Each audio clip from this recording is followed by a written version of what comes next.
Dear God! Estelle called over his shoulder in a loud voice. Move out! With that, he began to gallop. Shield made him right at his side. Rainbow Dash, Applejack, and Rarity followed suit. Behind him, each row began to move in time. In short order, the enormous procession was galloping swiftly across the golden plains. Thankfully, the next sequence of howls they heard were further in the distance, behind them. They barely perceived them over the thunder of the hoofbeats around them. Rarity galloped as fast as he could. The ponies around her moved as nearly as fast as Applejack and Rainbow Dash had moved their fastest. Her muscles were finally feeling the soreness earned the previous day. An hour into the journey, she found herself falling back from her friends, only to bump into the nose of the brown earth pony. Keep up, unicorn! She barked at her. With such ferocity, she was frightened back to a faster pace. Stupid nasty tail ponies, she thought. Why couldn't we have just been ignored? What do they know about us anyway? Applejack was on the left side of their small row, Mary and Sarah, and Rainbow Dash on the right. Aztail was also on the left. The earth pony picked up her pace to break the row and come up alongside him. Can I ask you a question? She called over the thundering hoofbeats. Aztail didn't look at her. I'm listening. I saw some wheat a ways back there. Did you touch it? He snapped, suddenly glare. No! She cried, deciding that the tail had been off a stalk. Is it yours? It is, he said. There are fields of wheat all across Galatia, along with patches of potatoes, carrots, and many other plants amid the grasses. Applejack smiled. So y'all do farm. I'm a farmer myself. Apples mostly in. Don't slacken! The dark red earth pony snapped at her again. Keep up! We have a ways to go yet, and we must reach Graysville before sundown. He turned his head back and fled to the front to say no more. Applejack raised her eyebrow. Just then, she had glimpsed something beneath his harsh demeanor. Something proud about without being brash. She had learned at least when he farmed a Glidedale, though not the sort of farming she used to. That made her feel better. She was convinced she could reason with a point that knew earth and growing things. Dear God! Estelle called a little while later. Here! At his command, the century of earth ponies began to slow its pace, like a gradually decelerating train, until it finally stopped, neatly arranged in rows. Silence! He barked again. A little chatter there stopped completely. Dark red earth pony raised its ears and swiveled them. Start down, while the three ponies behind Applejack and her friends did the same. Estelle turned around. Stop sound! Did you hear anything? Black earth pony didn't answer immediately, focused as he was on listening. But soon he went outside. No, Captain. We appear to have passed him. Captain, another yellow pony said. It was the brown one who chided Rarity earlier. I believe that's Elroth up there. She nodded past Aztail to the sky. Aztail looked in that direction, as did Sail Maiden. Rainbow Dash and Rarity, amid a increasingly orange streaked sky, a dark sheep swooped in a long, large swoop. So to see, Aztail said. Buzzbeak, go get this report. The brown earth pony galloped away from the guard, beginning to whistle strangely as she did so. A large sheep in the air banked to the right and flapped its wings, heading in the pony's direction. It was close enough. Rainbow Dash saw it was a hawk, dark brown with a golden beak. Birdsbeak halted and held up a front leg. The hawk descended and perched itself on the earth pony's foreleg. Birdsbeak bent her head towards the great bird of prey. I suppose that's how they spotted us, Rarity realized. If you can talk to the birds here, they have eyes in the sky. In that moment, Elroth flapped his wings and took off, pumping to the late afternoon sky. Birdsbeak tried back to the guard. The way is clear for miles yet, as Elroth sees it, she said to Aztail when she was within range of them again. There's the Kamungus to the southwest, but not headed anywhere near our direction. That's good, Aztail said. Fall in! Birdsbeak retook her place in the row behind the three equestrian ponies. Move out! Aztail yelled as he began to gallop again. The evening wore on quickly. Applejack kept her eyes on the horizon, and as the sun turned orange, the relentlessly empty landscape was finally disrupted. At the edge of her sight, she saw a small protrusion from the fields, a slightly pointed speck. As the evening wore on, it grew larger, taller, and broader, beginning to resemble a house. That thing out there! She called to Aztail. Is that your home? That is Grayswell. Aztail replied over her shoulder. We're almost there. Doggone! Double time! The earth ponies quickened their pace. Even Applejack had to struggle to keep up with the swift gallop. It was almost a full run. Rarity was breathing hard, sweat streaking off her white coat. Rainbow Dash did a bit better, being lighter and having more stamina. But she wished she were flying now. The speck on the horizon grew rapidly larger. It swelled dramatically as the minutes advanced. Suddenly it wasn't a speck at all. It was actually a barn. It sat on an enormous raised foundation of heavy gray stones, which spanned more than a dozen acres and rose high off the ground. At the top of the platform was flat, and the barn there was generally enormous, dwarfing the barn at 3 acres. It was at least 10 times larger, towering over the fields. It was constructed of thick, rough-hewn timbers, sturdy pillars of full tree trunks built into the side hull of the walls to support the enormous wood-plated roof. At least a dozen chimneys sprouted from this roof, a few here and there emitting tendrils of smoke. The barn even appeared to be two-storied. There were platforms protruding from the roof. A large round window of thick leaded glass seemed to reveal an upper level as the dying light shone through it. There was a ring of copper around the window, copper trim around the edge of the roof, like fences of grass upside down. At the front and back of the roof, twin poles rose. Each on a flag flew, a triangle dark red with a bundle of golden grass in the center. The sun had nearly set by the time they had reached the large wooden gates at the base of the barn's foundation. 2 Dale ponies in armor stood at attention on either side, wearing iron collars attached to thick ropes that were in turn tied to the gate doors. "Dear God! Look!" as Dale called over his shoulder, and the ponies in his wake slowed to a trot. When they were closing on the gates, Asdale yelled again, "Grayscale God! The muscle of the East returns!" The posted earth ponies began to advance away from the gate on the left and the right, pulling harder at the collars around their necks. The gate guards yawned and opened slowly, revealing a stone ramp leading up to the level foundation. "Here!" Asdale called over his shoulder. The guard halted just before the opening gates. When they were fully open, Asdale addressed the gate guards. "The fastness of Gracewell is retired for the evening. Gracewell God, retire the bar and rate the gates of Gracewell. Dale God, advance!" Tried forward, shield main at his side. Mr. Blaze and his Dale guard in his wake. They pounded up the stone ramp and emerged atop the foundation of Gracewell, and provided a grand panorama of Dale's golden fields around them, now turning dull in the darkening light. As the last of the Dale guard passed the gates, the 2 guarding earth ponies came up, pulling the wooden gates shut behind them. Ozak winced as the loud bang signaled the barring the entrance for the night. There would be no going out that way, not without permission. "Dale God, here!" Asdale said when he all emerged on the grounds of the fastnesses. He and his shield main turned to face the rows of armored earth pony. "The day's patrol is done. Dale God dismissed!" The Dale ponies finally broke their rigid formation. None of them began to trot towards the large open doors of the barn. Some of them gathered in groups of 3 or 4 and began to talk amongst themselves. A few wandered the edges of the foundation, gazing out across the plains as the stars began to appear in the night sky. "Oh my goodness!" Verity wailed, bouncing on her leggy legs. "I am absolutely exhausted!" Essie raised an eyebrow. "I suggest you get some sleep tonight, then," he said. "We must ride just as hard tomorrow to reach Stockholm." He turned to Shieldmaiden. "Shieldmaiden, our guests are traveling far and really hard. See that they get something to eat." "Yes, Captain." "Oh, so now we're guests?" gasped Ryder under her breath. "Rainbow!" "I'll tickle you later. I have duties to do." And with that, the dark red earth pony turned and trotted into Gracewell, quickly lost in the milling of the ponies around him. Shieldmaiden stepped up the rainbow dais. Sky blue Pegasus tensed, unsure how to take the sudden closeness. But her green eyes were bright. "I apologize for my brusqueness earlier," she said. "It is my duty to protect the captain from threats and from slights. I could not let an offense to his honor go unchecked." Dash chuckled awkwardly. Sure, that's okay. I guess it's okay anyway." Shieldmaiden turned back towards the doors of Gracewell. "Come! Dinner is about to be on. Let's see what the cooks have for you lot." She tried down the double doors. The 3 equestrian ponies followed.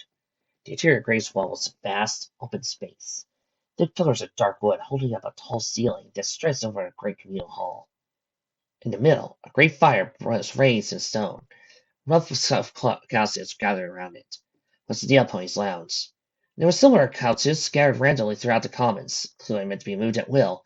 The pillars they passed were decorated with striking abstract carvings, stained dark green, dark red, and gold. The floor beneath them was in stone, though it was frequently covered with carpets, and mats of every shape and size and pattern. At the very back of the hall, 2 great doorways led off to the left and right. Between them was a raised slab of stone, opposed to which the couch reinforced with wood backing was placed. Behind the couch was a pillar of wood. At the top was a larger version of the golden compass, a silver arrow that Essia wore on his chaperon. Shield Maiden led Applejack, Rarity, and Rainbow Dash to the right, past the dais into a short, twisty hallway. They emerged in a large mess hall, where large wooden tables laid in boards, long benches on either side. At the back wall, with an open window, offered a glimpse of a large, dimly lit kitchen, where wood fires burned in both ovens and open pits. Large cauldrons bubbled with something sweet-smelling. The roaring maid deal ponies gathered around the tables, eating stone bowls, talking, laughing. Shield Maiden led the three equestrians past towards the kitchen window. Kid Cauldron! She called her down then. I have 3 hungry ponies here. What do you have for them? Cow soup! Like Angler Earth Pony with a white coat replied, even around his body. We got plenty of fish, screams like. I have bread plenty as well. Bread! Reba Dance exclaimed, shooting past Shield Maiden with a burst of her wings. She hovered in front of the kitchen window, pounding her wounds eagerly on the kitchen counter. I am craving some bread right now. Kid Calder's eyes nearly bite down his head. Many of the young ponies were likewise astounded at the Pegasus at her flight. Some were annoyed, given that Dash had jumped ahead of a long line. Rainbow! Applejack called. Get back here, and lay our turn yet. Dash glanced to her left and noticed the line. She smiled sheepishly and waved a hoof at the ponies as in cue. Sorry, everybody, didn't mean to cut. She remarked. She fled slowly to her friends. Shield Maiden was gazing with a similar level of amazement, but amazement all the same. Sorry about that, Shield Maiden. Rainbow can get a bit impatient when it comes to food, Applejack said. That stuck her tongue out the earth pony. Shield Maiden smiled slowly. I understand, she said. No harm done. And you put on a bit of a show. What, me? Most of us have never seen a Pegasus pony before, the gray earth pony informed her. Oh, you thought that was a show just now? Dash asked. She grinned. Trust me, that was nothing. I'll put on a real show sometime. Saying nothing, Shield Maiden led them to the end of the line for food. They moved quickly. In a little time, they took up the trays in their mouths, on which bowls of soup and loads of bread were placed. Ready out to carry hers with magic. This produced another outbreak of wild-eyed staring.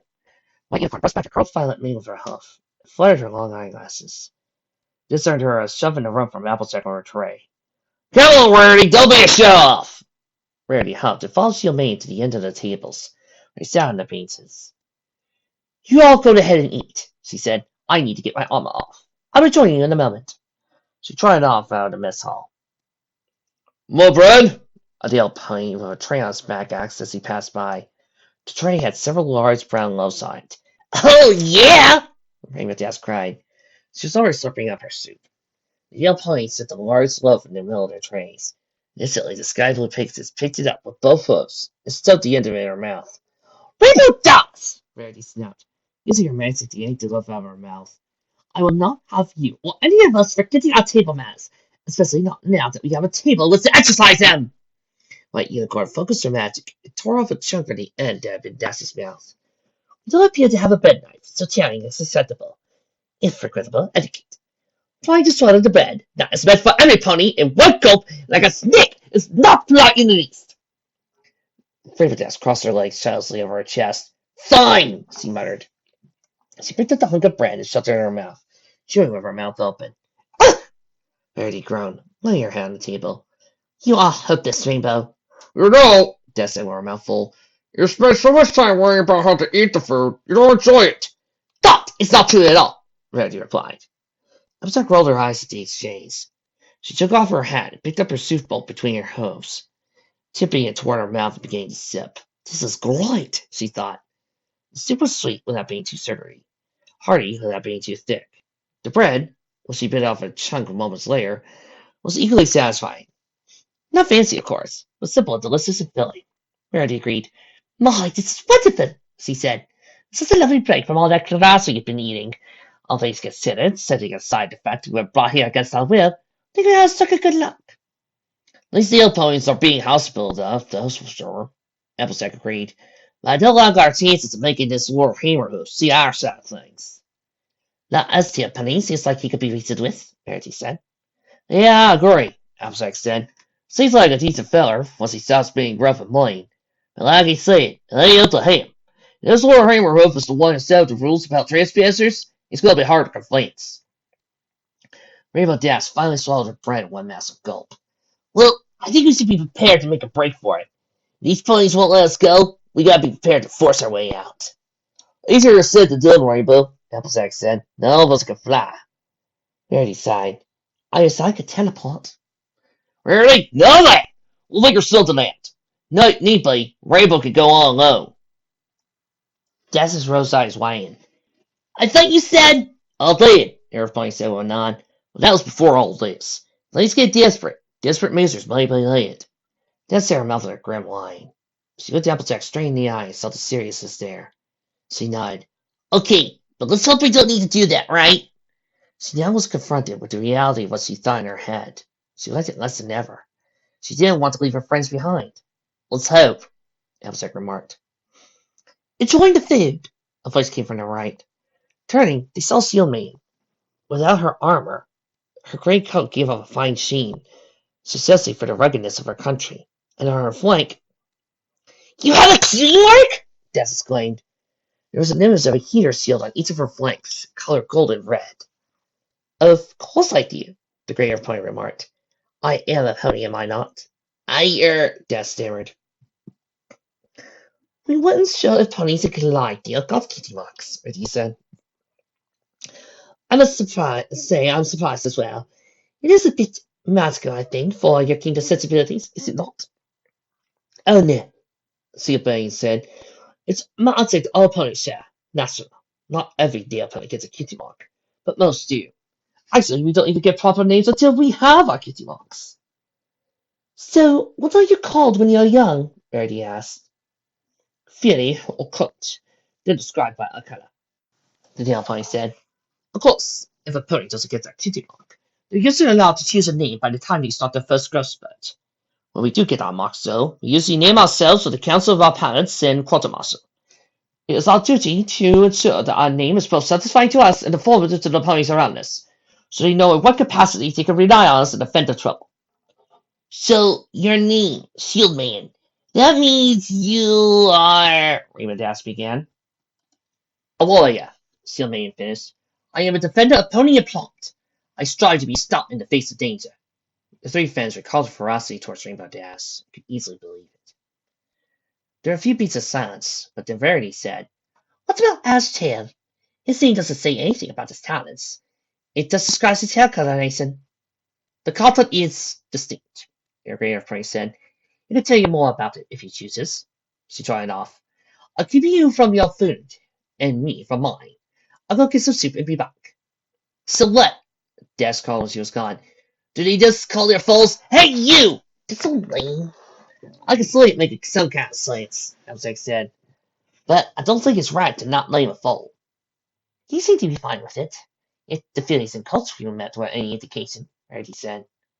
Sealbane is the only one we've really talked to. And barely said anything about herself, the Skyblue Pegasus said. Plus, I don't buy her apology. She stuck a spear in my face. That filly is nuts. Maybe that's be fair, Verity said. We've all had less than glamorous moments. You have no right to judge a pony by how she behaves when she loses her temper.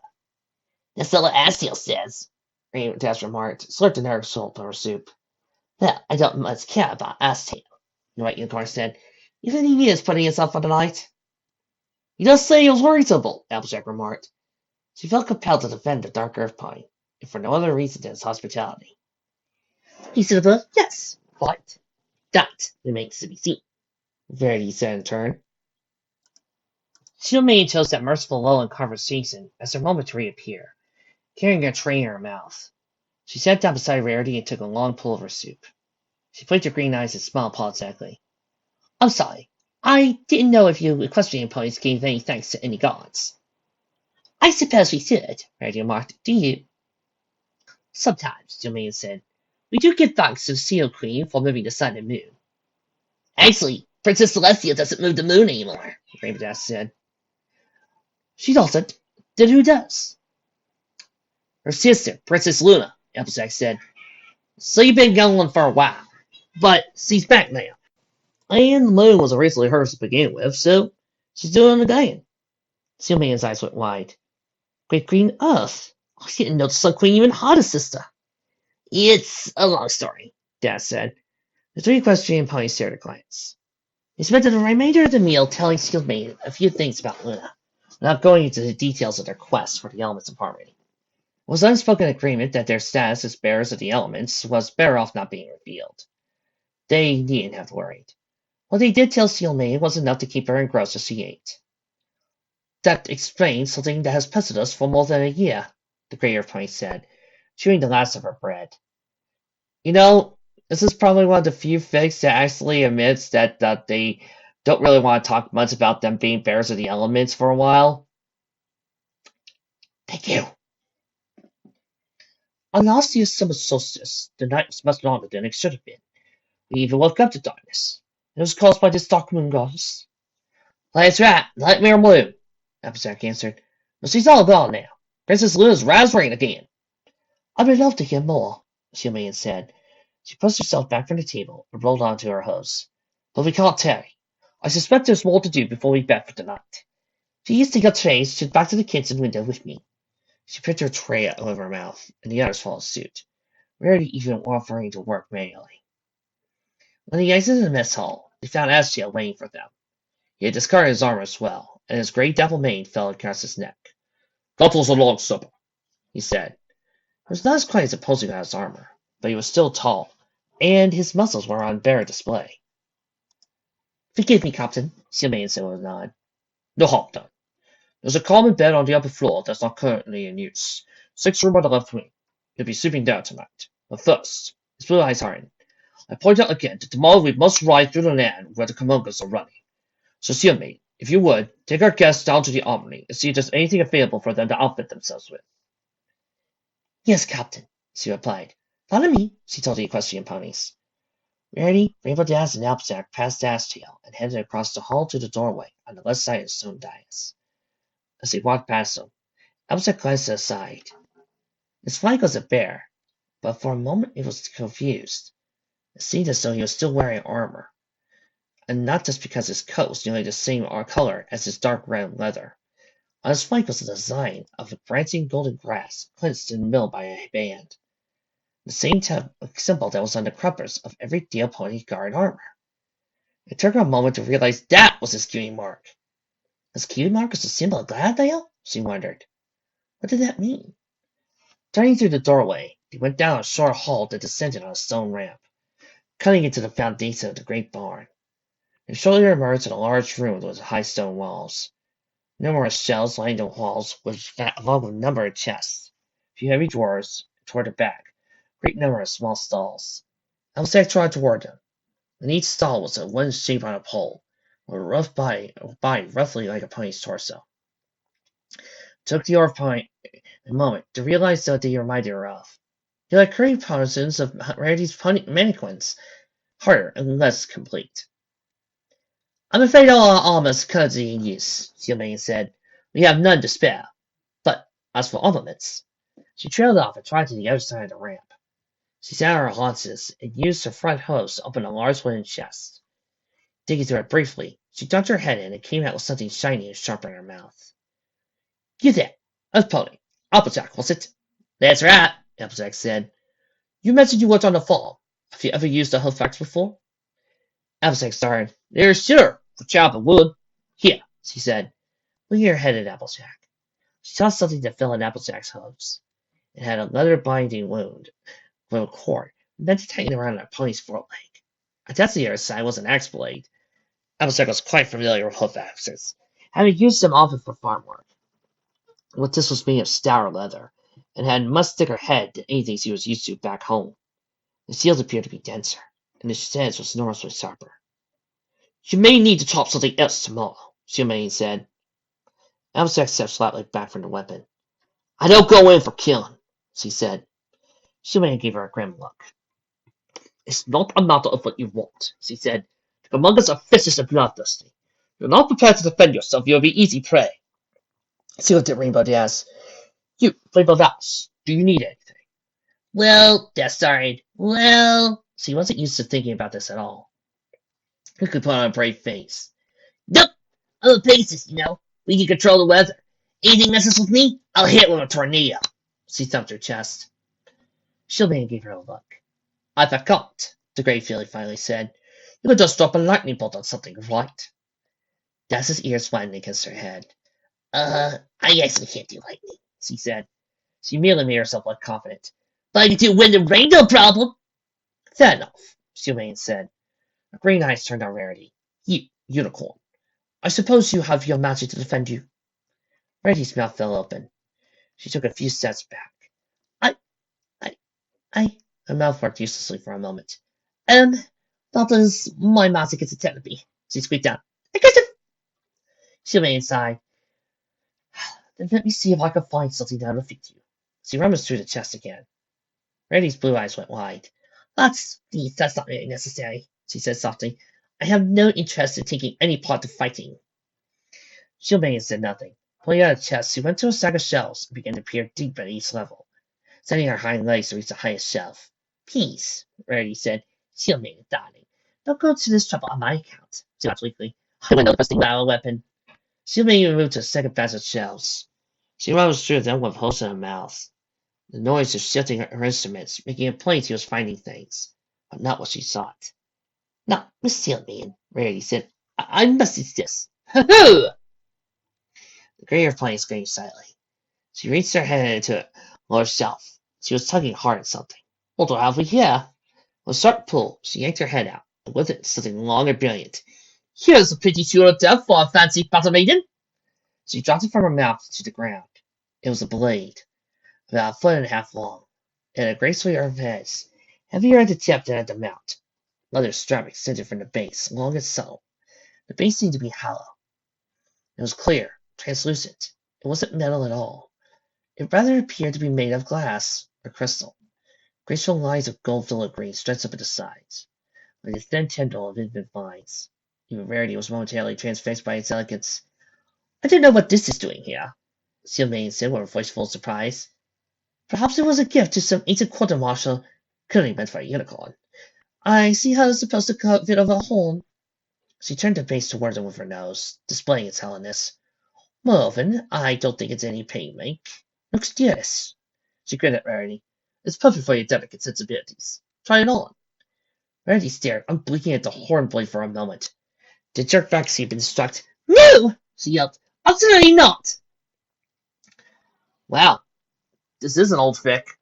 This is back when horn blades was actually a good weapon. Sylvain grated her teeth. My orders are to own your own. Please take it. No, no, no! The weak-eyed unicorn cried. I'm not about to strap a blade to my horn and go swinging it about like some bloodstained barbarian. If you're not prepared to fight tomorrow, you open yourself to death, the grey elf pony said sharply. We cannot protect you in the chaos of an attack. You must be able to fend for yourself. I don't want to kill anything. And what if you have no choice? I am a fashion designer! Rarity shrieked. She was panicking. Beating her front hose rapidly on the stone floor, eyes were wide. I make it sound dresses! Dresses! The tears began to stream down her cheeks. Please don't ask me to kill. Please don't. I can't. I can't! Hostek ran a hoof down Rarity's withers, but the white unicorn flinched away from her touch. She lowered her head and began to sob, tears spouting on her floor. Rainbow Dash felt powerless to help her. Applejack knew she should say something, but couldn't find her voice. Sylvain did not flinch. Then why are you here? She asked. Rarity sniffed. Because my friend is hurt, she sobbed. She was trying to help me. I have to help her. I have to, even if it means going on this beastly journey. I don't want her to die. She was crying harder now. Sylvain tilted her head gently to the side. With the softest of hoof falls, she stepped slowly toward Rarity. She was very close when she reached out her hoof and struck the white unicorn's cheek. Shh, she softly breathed. Shh. Her green eyes lost all their hardness. Dry your tears. Can I tell you a secret? She looked at Rarity's chin with her hoof, making Rarity her eyes. Come on now. Let me tell you a secret. Rarity sniffed, looking at her, stopped tears from flowing. She worked to get her breathing under control. Sylvain smiled gently at her. I hate blood. I hate it. So does the captain. So do all of us. If you enjoy the spilling of blood, you don't get to be the dear god. She moved right against Rarity, leaning her head against the white unicorns. We're ponies. We're not wolves. We're not griffins. We're not dragons. We're not meant to enjoy taking life. She leaned closer against Rarity. Rarity began to unconsciously match her breathing to Sylvain's. But in this land, there are forces that would destroy the ponies and places we love. Because we love them, we are willing to sacrifice for them, even to do things that repulse us, even to give our own lives for theirs. She pulled her away and looked again at Rarity's eyes. Do you love your friend? Rarity sniffed. If I love, you mean, does it make you happy to know she lives? Rarity nodded. Yes, it does. I do love her. Then trust your love for her. Let it guide what you feel. Love will give you courage, smiled Rarity. It will give you all courage, she said, glancing at Applejack and Rainbow Dash. The sky blue Pegasus was fighting back sobs. Love will let you do what you think you cannot do. It does for me. Rarity stood again. She wiped the ice water back on her hoof. Using her magic, she levitated the horn blade up to her horn, sliding the hollow base around the base of her horn. It fit snugly. Indeed, it seemed to tighten as she wore it, as if by magic. It easily loosened when she pulled it off again. It fits, she said softly. Pray to your Sun Queen and Moon Princess you do not have to use it, Sealmaiden said. But if you must, fear not. Rarity smiled. She liked to never forgiveness. That seems to be what I learn every week, she said softly. I suppose the lesson takes a while to stick. Tilting her head aside, she focused her gaze on Sealmaiden's white mane, flowing in a wave across her back. When the Earth Pony had nuzzled her close, she had felt against her coat, struck by its softness. Sealmaiden, your mane is lovely, she said. So thick and full-bodied. Do you braid it? Sealmaiden looked slightly ashamed. She glanced away. When I have time, she admitted. It is a vanity, I know. Nonsense, Rarity said. Looking good is as important as fighting for those you love. Really, deep down, it's quite similar. Since you don't seem used to magic, she smiled diffusely, because you never had a unicorn braid your hair. No, Sealmaiden said. But you must let me at it, Rarity said. Do you have anything more to do tonight? My duties are finished when you've all been armed. Well then, I should take this. She rotated the horn blade under her tail and snared it with a curl of violet hair. I consider myself armed. Now come on, let's try the couch in the mirror and get to it. She trotted around the corner and up the ramp toward the main hall. Sealmaiden chuckled. You two be all right? She asked the other equestrian ponies. Applejack nodded. I'll be just fine, miss. She tipped her hat. Thank you. Think nothing of it. Not the first time I've given that talk. And you, Rainbow Dash. Rainbow Dash shook her head vigorously. You are awesome, she said. Sealmaiden nodded and parted from them. She tried back up the ramp just as Rarity cried. Sealmaiden, darling, are you coming? Applejack smiled. I reckon I like this Sealmaiden gal. She and Rainbow Dash ascended the ramp. When they returned to the main hall, they found a small congregation of deal ponies clustered around a central fire. I'm going to lay down for a bit, Dash said. I'm going to wander around outdoors, Applejack said, if I'm permitted anyway. I've been wandering around the gardens of this barn and what's out there. The Reserve Pony trotted off into the now dim space through the pillars. Sky Blue Pegasus trotted toward the fire. Earth Ponies turned their heads at their approach. Ain't room to pull out a couch? She asked. A dappled orange pony scooted to his right to make room for her. She plopped down in their mess. Pastel coloration, striking departure from the earth tones of the deal ponies. A few minutes passed in silence before a chestnut deal pony asked, Oh, Pegasus, this is like you. Just thought for a moment. How do I answer that? She decided to brag. Well, all Pegasus ponies can fly, sure, she said suavely. But not every Pegasus is as fast or as cool as I am. Cool. A chestnut pony replied. What does cool mean? Oh, it means, Sky Blue Pegasus reached for the best answer. It means you're really good at what you do best. And every other pony knows it just by looking at you. Oh. So, how much cooler are you than a typical Pegasus? A cream filly said. Well, she thought again, I say the average Pegasus is about 80% as cool as me. The Applejack found she had been allowed outside rather easily. There weren't even guards at the gate of the barn. Though they had been closed, it had taken a bit of work to open them. The moon shone brightly overhead, casting the fields around the gray swell of brilliant silver. She looked out, and for miles all she could see was silver rippling in the wind. It was beautiful in that same stark, lonely way that old Glidedale was. She did like the place a lot more now that she knew its inhabitants had a high level of civilization, even if it was concentrated in one place. Wandering along the foundation, she noticed the small gardens of plants, neatly arranged in rows, and curling up in little ladders. She bent close to one and sniffed. It was a pungent order, and a familiar one. Oops, a pony standing over her shoulder. Turning, she saw Astiel standing peacefully nearby. All of them are assistant. You got them here because we can't on the fields. They need more attention and care. Elfjack smiled. Y'all are a lot more sophisticated than I gave you credit for, that's for sure, she admitted. I don't know what it's been while I came here. Astiel began to walk past her. She fell into his side. I've never been to Equestria, he said. I'm told there are cities there? Places where there are many buildings all gathered together? There are plenty of cities, Epitech said. Big cities, small cities, little towns, huge castles. We got the whole package. Dark red earth pine glanced out across the fields. I would love to see it someday. Well, what's stopping you? Epitech said. We ain't like you folk. We don't ban any pony for travel through Equestria. Unless y'all are banned this side. We're not banned from leaving Guardia, Estelle said, but Lord Hammerhoof has decreed that we should avoid it as a matter of courtesy and honesty. He was saying long hour. If we forbid equestrian ponies from traveling across our land, but travel across theirs with impunity, are we not hypocrites?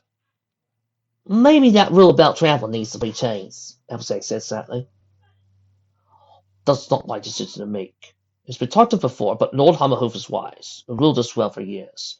There's those who have to question his judgment. He narrowed his eyes, even though he could be stubborn for all his wisdom. The reserve plane sat down on her haunches. After some hesitation, Estelle joined her. Why else you talk to him about it? She asked. You seem to do a great job as marshal and captain. I'll bet he listens to you. I couldn't. I wouldn't presume to correct him, Estelle said. There was a hit in his voice. Applejack recognized that hit. It was the hit in Applejack's voice when she started to say he'd done something wrong, and Applejack made her tell what it was. Estelle's cueing mark. Symbol that announces defining skill was the national symbol of Glidedale. El suddenly kicked. Lord Heimerhoof. He's your father, ain't he? Estelle narrowed his eyes. I do not allow anybody to address me as prince. I'm on the second floor of the barn, in the sixth room of the left wing. Shield Maiden lay on a rough cloth mattress stuffed with grass. A mirror floated nearby, while the last tress of her mane was twisted and woven into itself. A few minutes later, Rarity cried, Angelica! She used her magic to flip the mirror at the angle, permitting the gray earth pony to see her mane's 16 braided tresses. What do you think? Steel Man smiled. It's beautiful, she exclaimed. She ran a hoof through the braids. Most tighter than I've managed to get it. Magic, my dear, Rarity said proudly. Well, I can't take all the credit. You really have remarkable hair. You don't even shampoo it. It's a miracle of cosmetology. Oh, my daughter is going to love it, she said. Rarity's blue eyes widened. You have a daughter? Oh, yes, she exclaimed. I have a picture of her. Hold on. She got up and left the room. Rarity waited, struggling mightily to process this new information. Shilmaine had a daughter. She seemed so young, but it would explain why she handled Rarity's character so well. Rarity finally returned, bright green eyes, clutching a folded piece of paper in her mouth. Oh, it's a drawing, Rarity said. I thought it would be a photograph. What's a photograph? Shilmaine asked. It's very complicated, Rarity said. But is this a good drawing? The best? Shilmaine exclaimed. She was almost bodily in excitement. One of my friends from Grayson, that's the southern quarter's fastest, gets this in chocolate. She's the best all to say no. Here. She unfolded the paper. It was a drawing of thick black lines of a young foal, with a twist in her tail and a spit curl in her mane. She had a slightly gray coat and dark gray hair, while her eyes were a brilliant nose. Isn't she just wonderful? Sylvia and Gus. She's lovely, Rarity said. What's about the same age as my little sister? Does she now? Sylvia said. Eyes drifted over the white unicorn. Now that I think on it, we're about the same age, aren't we? We are? Rarity asked. When were you born? Sylvia told her. It took them a moment to figure out ages, because Clydesdale calendar was not like Equestria's, but it was close enough, and he rapidly determined that the two of them were mere months apart. My goodness, we are! Kind of interesting, isn't it? Sylvia said. Oh, yes, Rarity said softly, looking away. In truth, it made her feel a strange sadness. Sylvia was Rarity's age, and already she had a foal, presumably a husband. As they did thing earlier in Glidedale? Made sense, given how much less settled every pony seemed to be. Ponies were probably encouraged to grow up faster, or, Rarity thought with some bitterness, I'm just getting old. So who's her father? Oh, you met him today. Or they saw him today. The long rolling howl was muted by the thick wood of the walls. It was still cut across his spine, so he went to see heard it. She remained stiffened. Close, she said. Those things. They can't get in here, can they? Rarity asked. The grey airplane shook her head. You don't seem to understand the concept of a gate, she said. As long as it's closed, they see Graveswell's foundation as a solid stone wall, too high to scale. None of them have ever tried. Albert sat outside and asked her on her feet. Not far, the doctor of praise muttered. He scanned the fields intently. I wonder if we can see them. So, what are they? Albert gasped. Astrid swallowed a blue-eye air. According to our legends, they were dragons once, he said slowly. But long ago, when the world was young, they committed some terrible sin. As punishment, the dragon gods stripped them of their wings and their fire, and condemned them to wander the earth. Eons of wandering had made them mindless, slavering beasts. Albert arched an eyebrow. That's what your legends say? He nodded. It's about all we have, he admitted. There's much we don't know about them. Every spring for 1 month they run across the length of Glidedale, from the south to the north. They don't know where they come from. We don't know where they go. We don't know why they seem to take a single yearly trip, why they don't come back the other way fall or winter. All we know is that they are large, stupid, and soft. They race across the fields, and will teleport anything and anyone in their way. A single month of pure destruction, anything in their way destroyed. So that's why y'all don't have no slaves, she said, dying comprehension. I ain't just that you don't want the bail. You can't. As Sheldon said nothing. So how big are they? At least 10 times the typical deal point size. They are enormous. It's difficult to put into words unless you've seen one. But they're so big. How do y'all fight them? Astiel smiled fiercely. We are smarter than they are. We are faster and more maneuverable. We have weapons and they do not. And, Ingleton said proudly, we can stand firm. Amsack did not respond. She blinked a few times. You know, Astiel said, stand firm. She said nothing. Now it was his turn to raise an eyebrow. Does that mean nothing to you? No, the Surprise started, completely at a loss. Astiel shook his head. I don't believe it. All the magic you experience in Equestria, everything we have found here, you don't know about the one kind of magic we permit, the magic common to all Earth ponies. Well, she said, I know Earth ponies are real strong, and I'm not proud of that. We're all good at working with the land and the plants. And we can stand firm, he repeated. When an Earth pony digs their hose into the earth and stands firm, they cannot be moved, it cannot be broken. We draw strength from the land around us and remain steadfast against our foes. Just as the mountains do not crack against the wind and snow, we do not break against the salt. Elmsack's eyes went wide. Really? She never heard about this. Oh wow, I remembered! It just shows up in fall! This is why I say I'm not showing that everybody needs this. I'm showing that the main six are playing strong without the Starfleet training. STL nodded. Here, I'll show you, he said. You said you were strong, yes? Mad strong. STL took his hooves into the dirt, grinding as far as he could and packed soil at Greswell's foundation. Try to push me over. Give me a shove. Elzac shook her head. She wasn't entirely sure she believed him. She reared up against her back legs and pushed him, only to be pushed off him herself, sending her staggering back before she could regain her footing. Try again! Harder! STL exclaimed. Elzac backed up a few paces, pawed the earth with her hoof, and charged. She leaned to her withers and prey pushed forward, and bounced off of him, sending her tumbling to the ground. Black money! She reared forward, her front legs tensed every muscle in her body, as she bucked as hard as she possibly could, harder than ever bucked during apple buck season. As bucking this hard could actually crack her apple trees in the trunk. Her back hoof sprung off Astiel's side. As she flipped once through the air, Seer Mount force repelled back onto her. She rolled twice in the dirt. Astiel had not been moved an inch. He grinned at her. I didn't even feel it. Was that the best you could do? Elzac snarled, but forced herself not to take the bait. Proving his point. So Earth ponies can do that? She said, getting to her feet. Everyone, he said. At least here in Glidedale. I don't know if equestrian ponies can. Bet we can, Elzac said. Could you teach me? Glidedale looked her down. I don't know. To go up to it, Applejack grinned. I said it to you, remember, boy? I'm Lazy Blinked. I blinked because I wanted to. Sure you did. We have the strength and spirit for it, that's for sure. Standing firm is about challenging that strength. Maybe once your spirit come to your legs. I'm ready to learn, Applejack said, digging her hose into the dirt. It could take some time. Yeah, on that, don't we? Dark Red Earth Pine laughed sharply. Ha ha ha ha! We do. Let's begin.